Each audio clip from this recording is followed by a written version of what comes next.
Hello everyone, myself Himanshu, and today we are going to start the next lecture of chapter 10, that is how we are born. So in previous lecture we have studied about the sexual reproduction and the male and female sex organs. So in this lecture we will study about the fertilization and reproduction in other animals. So let us start with the lecture. Now the first is fertilization. What do you mean by fertilization? The male reproductive organ testes produce millions of sperm every day. Each sperm has a head with a nucleus and a long tail. जो mail sperm होते हैं उनके अगर आप structure देखोगे तो वो क्या होता है, एक थ्रेड लाइक स्ट्रक्चर होता है जिनका एक पर्टिकुलर हेड होता है और एक पीछे थ्रेड होती है, साथ में सिंस एक स्पर्म है जिसमें न्यूक्लियस भी होगा. एंड मिलियंस ऑफ स्पर्म हर दिन बनते हैं. मेल जो रिप्रोडक्टिव ऑर्गन है वो मिलियन ऑफ स्पर्म्स डेली बनाता है. Similarly, in the female reproductive organ, either of the ovaries produce one ovum or egg every month.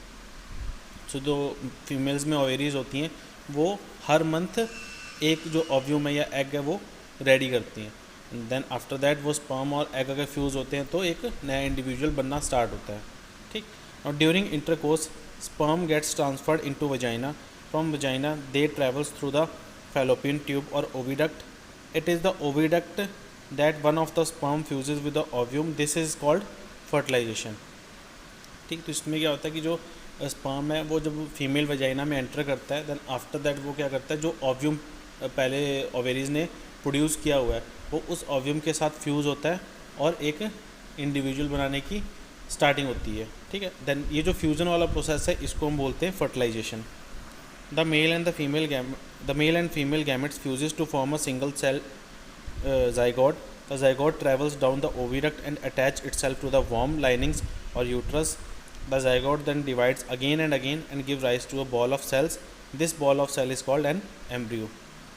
So male और फीमेल गैमेट फ्यूज़ होकर zygote बना लेते हैं. देन zygote क्या करता है, वो फेलोपियन ट्यूब जिसको ओविडक्ट्स बोलते हैं उसके थ्रू जो मदर की वॉर्म होती है, ठीक है, वहाँ तक जाता है एंड उसके बाद वो यूट्रस या लाइनिंग के साथ खुद को अटैच कर लेता है ताकि वो जो न्यूट्रिशन है वो मदर बॉडी से गेन कर सके. देन आफ्टर दिस जो जाइगोट है वो फर्दर डिवाइड होना स्टार्ट हो जाता है कि मतलब पहले एक सेल था, फिर डिवाइड होकर दो बनेंगे, 2 से 4, 4 से 8, ऐसे मल्टीपल सेल्स बनने शुरू हो जाते हैं. एंड एट द एंड एक क्लस्टर बन जाता है सेल का, एंड जो कि हम जिसको एम्ब्रियो बोलते हैं. ठीक है. जब सेल का एक पूरी बॉल बन जाती है, सेल्स की बॉल बन जाती है, सो उसको हम बोल देते हैं embryo. The cell of embryo divides and begin to form group that develop into different tissues. This tissue from organs and gradually starts taking the form of a baby. तो उसके बाद क्या होता है कि जो एम्ब्रियो है उसके सेल्स डिवाइड होने शुरू होते हैं. धीरे धीरे ये सेल्स और ज़्यादा बढ़ जाते हैं. धीरे धीरे जो ग्रुप ऑफ सेल्स बन जाते हैं जिनको हम टिश्यूज़ बोलते हैं. फिर टिश्यू से क्या होते हैं, बॉडी पार्ट्स बनते हैं. आफ्टर दैट कि एक होल जो बेबी है वो बन के तैयार हो जाता है. The stage when an embryo develops all its body part around 8 weeks onward and start resembling the human form is called fetus. तो वो स्टेज जब एक एम्ब्रियो जो है एक फुली डेवलप बेबी की तरह दिखने लगता है, मतलब एक ह्यूमन बीइंग की तरह बॉडी शेप जो है उसकी एक ह्यूमन बीइंग की तरह पूरी कंप्लीट हो जाती है. इसको ऑलमोस्ट 2 months या फिर आप कह सकते हो 8 weeks और थोड़ा सा ज़्यादा टाइम लग जाता है. सो जो एम्ब्रियो की ये स्टेज है जब उसको एक फीमेल बॉडी से उसकी रिजेम्बलेंस होने लगती है तो उस स्टेज को बोलते हैं foetus. The embryo remains in the mother's uterus for about 9 months where it grows and develop into a baby. The period is known as pregnancy. Medically it is called gestation. तो जो baby है वो अपनी mother की warm में 9 months रहता है. 9 months तक वो जो भी न्यूट्रिशन या फूड उसको चाहिए वो अपनी मदर की बॉडी से ही गेन करता है. ठीक. एंड इस 9 month के पीरियड को नॉर्मली प्रेगनेंसी बोलते हैं, बट एक मेडिकल या साइंटिफिक टर्म में इसको जेस्टेशंस बोलते हैं. और reproduction in other animals. So बाकी एनिमल्स में रिप्रोडक्शन कैसे होती है. First is viviparous animals. Some animals like cow, human, cat etcetera give birth to young ones. These are called viviparous animals.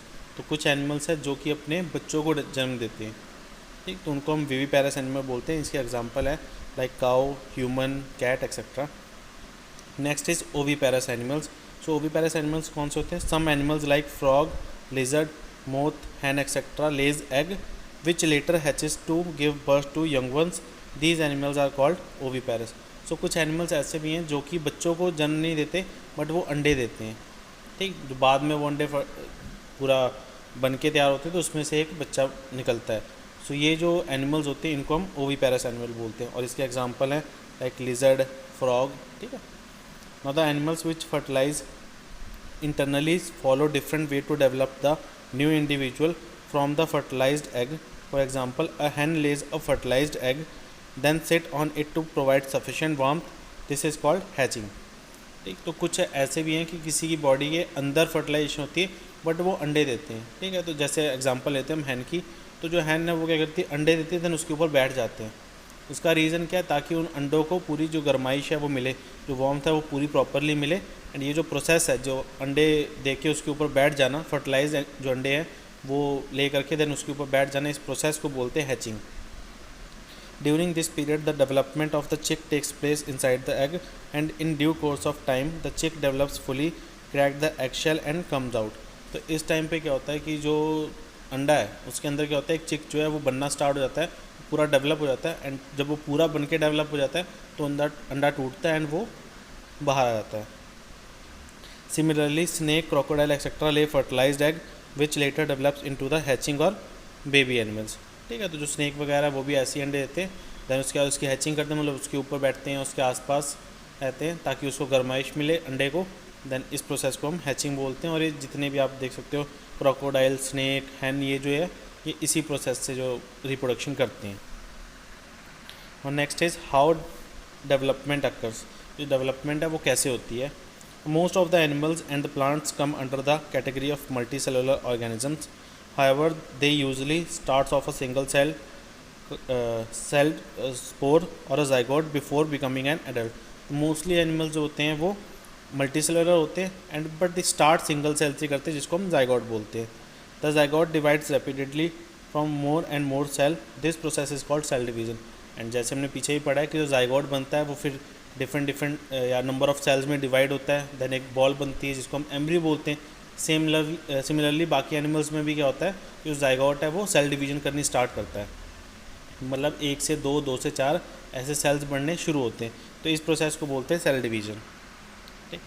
Eight first newborn daughter cell are small in size but later they attain their full size as they take nutrient food substance. As a result, cell eventually changes their shape and size, then they transform into a particular type of a cell to perform specific function like muscle cells, nerve cells and blood cells.